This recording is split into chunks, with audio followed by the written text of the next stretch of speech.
Hi guys, in today's video I'm going to show you exactly how to fix R36S games not saving in 2026. So first of all you need to understand how saving works. So some games require in-game saving while others use save states. So you need to first of all make sure that you are using the correct method supported by that particular game. Then try saving manually from the game menu and then exit properly. Now even after doing this the progress still doesn't save, then you can just simply move on to the next step.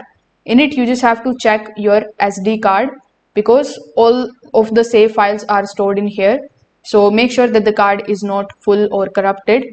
You can insert it into your PC and confirm that the save folders are accessible. If the card has the issue, replacing it and formatting it can solve the problem. Next, you need to check how you are turning off your console. If you force shut down the device, it may not write save data properly.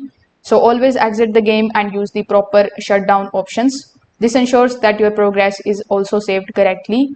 So even after following all of these three steps, the issue still continues. Your system files may be causing the errors. So in that case, you need to reinstall or update the system software on your SD card, and this can fix the deeper issues relating to savings and file handling. So if this video helped you out, make sure that you like this video and subscribe to the channel. Thanks for watching.